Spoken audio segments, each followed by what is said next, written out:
So, Ian, I just called you Ian, but can you tell me your name and the organisation you're from and why you're here?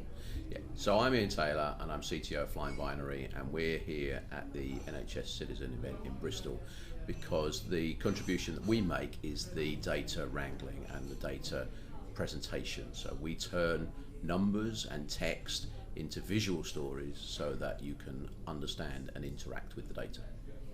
So give me an example of what you might do for NHS Citizen.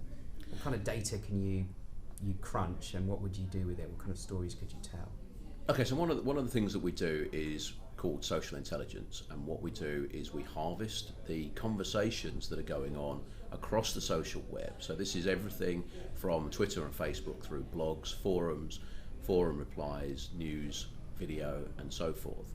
And those conversations are many and varied, and so it requires some natural language processing to understand what people are actually saying, and then to aggregate that information together in a way that you can understand what's happening over time. So is there more or less conversation happening? Are there specific events going on? Are there specific triggers? If there are different personalities or ministers getting involved or something else that is triggering different conversations and changing the tone of that conversation, that's obviously of interest. But then you need to be able to drill down and see the individual mentions and posts that people are making to understand really actually what's being said at the root level. And so it's both a top-down and a bottom-up experience, and doing it that way allows you to engage with the conversation in its entirety, which is difficult if you take it line by line. That's just not a feasible thing for anybody to do. So this would sit, I guess, in the in the discover bit of NHS Citizen, the kind of finding out what social media conversations are happening and getting an impression of what people are talking about in terms of health. That's really where it starts, but of course a conversation is a two-way process, just like we're engaged in now. And once you've started the conversation, of course, then there's continual feedback, which is useful to monitor. So all the way through the process, then you should be looking at what's being said. And if you're about to change something, or you are changing something, is that actually having the desired effect? Are you seeing some results from what you're doing? Or actually is the tone and sentiment of the conversation exactly the same as it was before, i.e. you're having no impact at all? Both of those feedback values are useful because it tells you whether or not your change is effective and whether you need to do something different. Brilliant, okay, that's a really good introduction. You've got some stuff up here on the wall. Can we have a quick look at it if we get up? Can you show me some of the things that are going on? Yeah. I don't know if this is going to work, but it's worth a try, and we can always stop the video if it doesn't. So let's just have a focus in here. Can you tell me what kind of graphics you're showing? So this is a particular set of charts and graphs from one open data set released by the HSCIC. And what we're looking at here is social care information published as a set of numbers in an Excel spreadsheet, and we're turning it into pictures. And the next one, so now we're looping around this, so this is coming back into the social intelligence. So I can actually talk through what we were just talking through just now. So here we've got 4 topics that we're looking at specifically for this event, and we can see a big spike of information, which is obviously something that we're going to take a look at. And we're breaking this down in successive levels, looking at the different platforms, the different conversations, and the red and the green is showing whether the overall sentiment is negative or positive.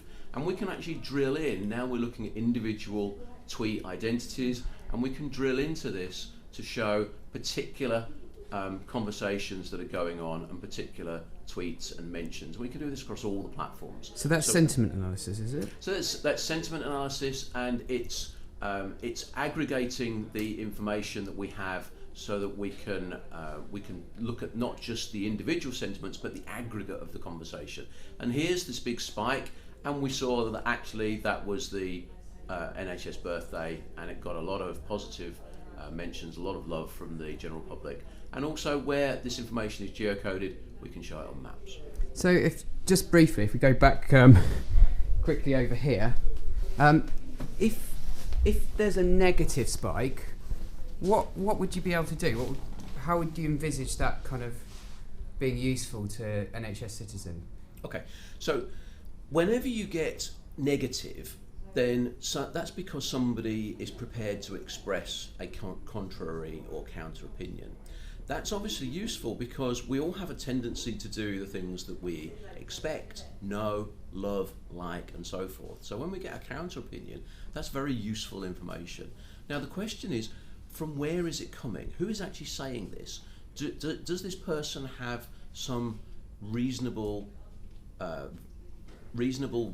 means of expressing what they're saying, and does that make sense? Do they actually understand the domain that they're saying something about? Because the first thing you need to do is to understand who it is that's saying it, and does their opinion actually have some valid merit? And then if it does, then what is it that they're saying?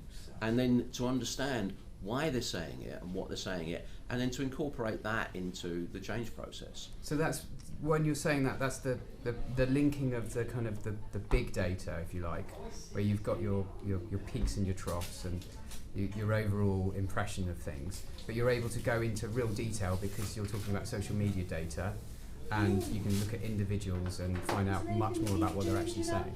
Exactly so, yes. The big picture view, the helicopter view, gives you the overall trends and whether things are working or not working at the macro level.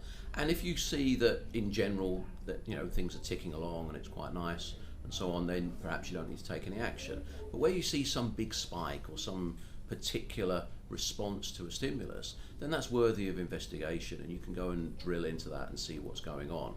But you do have to bear in mind that because this is a conversation, there are many and varied views. So that's why we try to present the widest possible picture and allow anybody to explore this information. So this is not a set piece where we've already decided what the answer is. This is where we are gathering all of the information and presenting it in a useful way so that you can look and see the things that you're trying to find.